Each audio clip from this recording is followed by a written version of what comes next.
প্ৰিয় যুৱ বন্ধু, আহকচোন এইখিনিতে এগৰাকী যুৱতীৰ সৈতে সাহিত্যৰ দিশত আমাৰ যি আলোচনা হৈছিলে আমি শুনো। আমাৰ মাজত এগৰাকী যুৱতী উপস্থিত আছে। আহকচোন পোনপ্ৰথমে তেওঁৰ পৰা তেওঁৰ পৰিচয় জানি লওঁ। নমস্কাৰ, মোৰ নাম অনুস্মিতা চক্ৰৱৰ্তী। মই গুৱাহাটীৰ বাসিন্দা আৰু বৰ্তমান মই ঐতিহ্যমণ্ডিত কটন বিশ্ববিদ্যালয়ৰ শিক্ষা বিভাগৰ স্নাতক দ্বিতীয় ষান্মাসিকৰ অধ্যয়নৰত এগৰাকী ছাত্ৰী। হয়, তুমি যিহেতু পঢ়ি আছা, পঢ়াৰ লগতে কি কি কৰি ভাল পোৱা? নিজৰ পঢ়া শুনাৰ ব্যস্ততাৰ মাজতো মই ভাৰতনাট্যম নাচি ভাল পাওঁ আৰু মই সাহিত্য সংস্কৃতিৰ সৈতে জড়িত হৈ আছো। মই প্ৰধানকৈ কবিতা আৰু প্ৰবন্ধ লিখি ভাল পাওঁ। মোৰ লিখাৰ মূল মাধ্যম ইংৰাজী আছিল যদিও কটন বিশ্ববিদ্যালয়ৰ শৈক্ষিক আৰু সাহিত্যিক পৰিৱেশটোৱে মোক গভীৰভাৱে অনুপ্ৰাণিত কৰিলে। ইয়াৰ ফলস্বৰূপে মই অসমীয়া ভাষাটো লিখিবলৈ আৰম্ভ কৰোঁ। হয়, কোনবোৰ বিষয়ৰ ওপৰত আচলতে তুমি কিতাপ পঢ়ি ভাল পোৱা? আজি যিহেতু নৱপ্ৰজন্মই বহুতখিনি ডিজিটেল মাধ্যমৰ লগত জড়িত, কিতাপৰ পৰা অকমান ফালৰি কাটিছে। তুমি কোনবোৰ বিষয়ৰ ওপৰত কিতাপ পঢ়ি ভাল পোৱা? হয়, মই মোৰ প্ৰিয় লেখকৰ কথা যদি কওঁ, ৰাস্কিন বণ্ডৰ ব্লু আমব্ৰেলা আৰু এলেকজেণ্ডাৰ হাৰ্জেনৰ হু ইজ টু ব্লেম আৰু অসমীয়া সাহিত্যিকৰ ডক্টৰ বীৰেন্দ্ৰ কুমাৰ ভট্টাচাৰ্য দেৱৰ ইয়াৰুইংগাম আৰু মৃত্যুঞ্জয় মোৰ অতি প্ৰিয় কিতাপ। তুমি যিহেতু কলা যে তুমি বীৰেন্দ্ৰ কুমাৰ ভট্টাচাৰ্য দেৱৰো কিতাপ ভাল পোৱা, আচলতে আমাৰ নতুন প্ৰজন্মৰ কাৰণে তুমি কি কবা যে সাহিত্য সংস্কৃতিৰ লগত তুমি যিহেতু জড়িত হৈ আছা, কবিতাও লিখা বুলি কৈছা, কবিতাবোৰ আচলতে প্ৰকাশ কৰা নে? হয়, প্ৰকাশ মই মোৰ লিখা কেইবাটাও কবিতা বুলিয়ে নহয়, প্ৰবন্ধও ইতিমধ্যে কটন বিশ্ববিদ্যালয়ৰ বিভিন্ন আলোচনীসমূহত প্ৰকাশ পাইছে আৰু কটন বিশ্ববিদ্যালয়ৰ বাহিৰতো মই বিভিন্ন পুৰস্কাৰো লাভ কৰিছো। হয়, কবিতা আৰু গল্প যে লিখা, কোনবোৰ বিষয় লৈ লিখা? কবিতা আৰু গল্প বা প্ৰবন্ধ মই জীৱনৰ অনুভৱ আৰু মানৱীয় আবেগ অনুভূতি বিষয় পদ্ধতি হিচাপে লৈ। তুমি যিহেতু সাহিত্য সংস্কৃতিৰ লগত জড়িত বুলি কৈছা, তুমি সাহিত্য সংস্কৃতিৰ ওপৰত কিবা বঁটা লাভ কৰিছা নেকি? হয়, প্ৰথমতে এই বছৰ ফেব্ৰুৱাৰী মাহত অনুষ্ঠিত হোৱা আমাৰ বিশ্ববিদ্যালয় সপ্তাহত মই অসমীয়া চলচ্চিত্ৰ পৰ্যালোচনাত প্ৰথম স্থান, ইংৰাজী চলচ্চিত্ৰ পৰ্যালোচনাত তৃতীয় স্থান, প্ৰবন্ধ লিখনত তৃতীয় স্থান আৰু চুটি গল্প সংকলন প্ৰতিযোগিতাতো তৃতীয় স্থান লাভ কৰিবলৈ সক্ষম হৈছো। তাৰ উপৰিও মোৰ এই ক্ষুদ্ৰ সাহিত্যৰ চেষ্টাক স্বীকৃতি দি ইতিমধ্যে মোক কিছু উৎসাহিতও কৰা হৈছে, যেনে HS পাব্লিকেশ্যনৰ তৰফৰ পৰা মোক বেষ্ট পেনস্মিথ এৱাৰ্ড প্ৰদান কৰা হৈছে। ইয়াৰ উপৰিও এপিক্স পাব্লিকেশ্যনৰ তৰফৰ পৰা মই মেগা পেন ষ্টাৰ ৰেকগনিশ্যন লাভ কৰিছো। এই স্বীকৃতিসমূহে মোক ভৱিষ্যতে আৰু অতিকৈ সাহিত্যৰ দিশত আগুৱাই যাবলৈ উৎসাহিত। তুমি যিহেতু বিভিন্ন বঁটা পাইছা, আচলতে বঁটাবোৰ গুৰুত্বপূৰ্ণ নে জ্ঞান গুৰুত্বপূৰ্ণ তোমাৰ মতে? মই ভাবি বঁটা বা পুৰস্কাৰ লাভ কৰাটো নিশ্চয়কে এটা আনন্দৰ বিষয় আৰু ই আমাক সাময়িকভাৱে উৎসাহিতও কৰে, কিন্তু বঁটা পোৱাটোৱেই যে শেষ লক্ষ্য হ'ব নালাগে। আচলতে পুৰস্কাৰতকৈ অংশগ্ৰহণ কৰি পোৱা জ্ঞান আৰু অভিজ্ঞতাহে বহুত বেছি ডাঙৰ। গতিকে মই বৰ্তমান নৱপ্ৰজন্মৰ যুৱ বন্ধুসকলক এটাই আহ্বান কৰিব বিচাৰো যে ডিজিটেল যুগত মোবাইল ব্যৱহাৰ কৰাৰ উপৰিও কিতাপ পঢ়াৰ অভ্যাসো ৰাখিব লাগে, যাৰ পৰা মানসিক শান্তি লাভ কৰিব পাৰে। হয়, তুমি ঠিকে কৈছা। যিহেতু তুমি ডিজিটেল যুগৰ কথা কৈছা, ডিজিটেল যুগটো আচলতে বাদ দি পেলাই আমি থাকিব নোৱাৰো। তাৰ উপৰিও তুমি যিহেতু কৈছা তুমি কবিতা লিখা, গল্প লিখা, ভাৰতনাট্যম কৰা বা ভাল কিবা এটা ড্ৰয়িং কৰা বা কুইজ কৰা, আমি যোনবিলাক কৰো, আচলতে সেইবোৰ কামে আমাৰ মানসিক শান্তিত কিমান সহায় কৰে তোমাৰ মতে? মানসিক শান্তি মোৰ মতে, এতিয়া আমি যিহেতু সকলোৱে পঢ়া শুনা কাম কাজত সকলোৱে আমি ব্যস্ত, সেই দৌৰত আমি ব্যস্ত, গতিকে অলপ সময় উলিয়াই আমি যদি লিখো বা আমি যদি নাচো বা যিকোনো আমি ভাল পোৱা কাম এটা যদি কৰো, মোৰ মতে আমি সেই মানসিক শান্তি লাভ কৰিব পাৰো আৰু বিভিন্ন দুখ আৰু সমস্যাৰ পৰাও আমি দূৰ হ'ব পাৰো। হয়, তুমি যিহেতু চুটি গল্পও লিখা বুলি কৈছা, আমাৰ যদি শ্ৰোতাসকলক এটা চুটি গল্প তুমি শুনাই দিব পাৰা ভাল লাগিব। মই এটি স্বৰচিত চুটি গল্প এতিয়া পাঠ কৰিবলৈ ওলাইছো।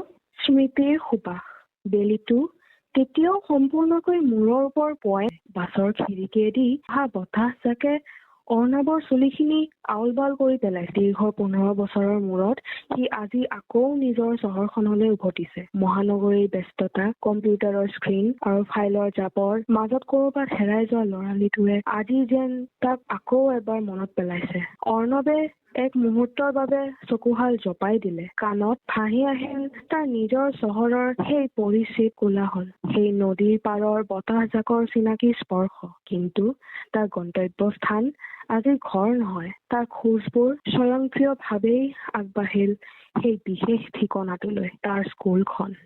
স্কুলৰ গেটখনৰ সন্মুখত থিয় হৈ অৰ্ণৱ স্তব্ধ হৈ ৰ'ল। কেইটামান দশক পাৰ হৈ গ'ল, কিন্তু গেটৰ ওপৰত থকা স্কুলৰ নামটোৱে আজিও একেই মৰমেৰে তাক আদৰিলে। সি লাহেকৈ ভিতৰলৈ খোজ দিলে। বুকুৰ ভিতৰত এজাক স্মৃতিৰ ধুমুহা গল দৰে বৈ গ'ল। ঐ অৰ্ণৱ, আকৌ টিফিনৰ বেল পৰিবহি নহয়। অৰ্ণৱ থতমত খাই চাৰিওফালে চালে। নাই, কোনোৱে নাই। স্কুলত ক্লাছবোৰ চলি আছিল। ভিতৰৰ পৰা শিক্ষকৰ গম্ভীৰ মাত ভাহি আহিছে। কিন্তু সি যেন স্পষ্টকৈ শুনিবলৈ পালে 15 বছৰৰ আগৰ সেই চিনাকি চিঞৰ বাখৰবোৰ। সি স্কুলৰ ডাঙৰ বকুল গছজোপাৰ তললৈ গ'ল। এই জোপাই আছিল সিহঁতৰ আটাইতকৈ প্ৰিয় ঠাই। বহাগৰ দিনত বকুল ফুল বুটলি বেগৰ চুকত ভৰাই থোৱা, বৰষুণৰ দিনত ছাতিটো বন্ধ কৰি তিতি ক্লাছলৈ যোৱা, আৰু শ্ৰেণীকোঠাৰ শেষৰ বেঞ্চত বহি শিক্ষকৰ চকু বচাই টিফিন বক্স খালী কৰাৰ সেই অনাবিল আনন্দ। হাঁহি উঠা সৰু সৰু কথাবোৰ আজি কিমান ডাঙৰ আৰু আপুৰুগীয়া যেন লাগিল।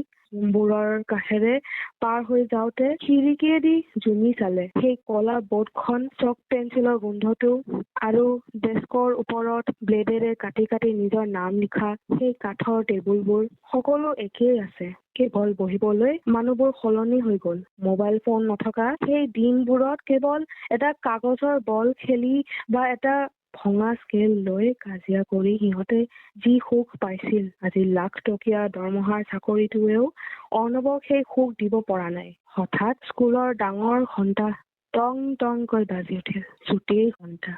মুহূৰ্ততে শ্ৰেণীকোঠাবোৰৰ পৰা ল'ৰা ছোৱালীবোৰ চিঞৰি চিঞৰি ওলাই আহিল। পিঠিত বেগ ওলোমাই সিহঁত লৰালৰিকৈ গেটৰ ফালে দৌৰিল। সেই কোলাহলৰ মাজত অৰ্ণৱে নিজৰ 15 বছৰীয়া ৰূপটোকো দেখিবলৈ পালে। হাতত পানীৰ বটলটো লৈ সিও যেন বন্ধুহঁতৰ সৈতে হাঁহি হাঁহি দৌৰি গৈছে। জীৱনত সি বহুত আগবাঢ়ি গ'ল সঁচা, কিন্তু আটাইতকৈ পবিত্ৰ আৰু নিৰ্ভেজাল অংশটো আজিও এই স্কুলৰ চোতালখনতে বন্দী হৈ আছে। লাহে লাহে বেলিটো পশ্চিমৰ দিশে আগবাঢ়িল।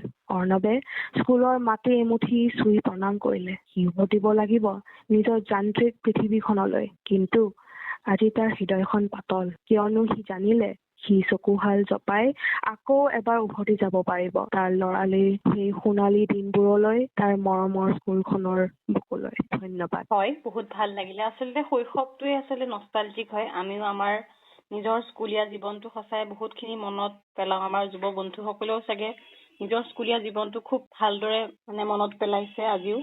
তুমি যিহেতু কবিতা লিখা বুলিও কৈছা, আমাক যদি এটা তোমাৰ স্বৰচিত কবিতা এটা পাঠ কৰি দিব পাৰা খুবেই ভাল লাগিব। ঠিক আছে, মই এতিয়া এটি কবিতা পাঠ কৰিবলৈ ওলাইছো, য'ত প্ৰকৃতি আৰু জীৱনৰ অলেখ ৰহস্য উন্মোচন কৰাৰ বাবে এক কৌতূহলী মনৰ অন্তহীন হেঁপাহ আৰু জ্ঞানৰ সন্ধানক প্ৰকাশ কৰা।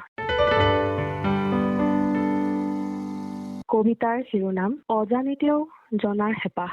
নীলা আকাশৰ সৌ সিপাৰে বাৰু কি আছে? তৰাবোৰে নিশাত বাৰু কাৰ সৈতে ইমান হাঁহে? বতাহ জাকে আহি কাণে কাণে কিনো কয়? মনৰ কোণত মোৰ অলেখ প্ৰশ্নৰ উদয় হয়। নদীখনে কিয় বাৰু সাগৰলৈ দৌৰে? পখিলাটিৰ পাখিত কোনে ইমান ৰং বোলে? ডাৱৰৰ আঁৰত লুকাই থকা জুমটিৰ দেশ জনাৰ হেঁপাহৰ দেখোন মোৰ নাই কোনো শেষ। কৌতূহলে মেলিব খোজে জ্ঞানৰ নতুন দুৱাৰ, য'ত নাই কোনো সীমা, নাই কোনো প্ৰাচীৰ কাৰোবাৰ। হাঁহি কান্দোন সুখ দুখ জীৱনৰ যত ৰহস্য সকলোবোৰ বুজিবলৈ সদায় মন মোৰ প্ৰতিটো কিয় আৰু কেনেকৈ বিচাৰি কৌতূহলী মনে মোৰ খোজ লয় পৃথিৱীখন সাৱটি। ধন্যবাদ। হয়, বহুত ভাল লাগিলে তোমাৰ এই কবিতাটো শুনি। তুমি যাতে আৰু ভাল ভাল কবিতা লিখা, আমি সদায় তোমাক মানে শুভকামনা জনাইছো। হয়, মোৰো ভাল লাগিছে আপোনাৰ লগত কথা পাতি। আপোনাৰ যোগেৰে আকাশবাণী নগাঁও সমূহ শ্ৰোতা বন্ধু এটাই আহ্বান জনাম যে সদায় কিতাপ পঢ়ে আৰু জ্ঞান আহৰণ কৰে। ধন্যবাদ।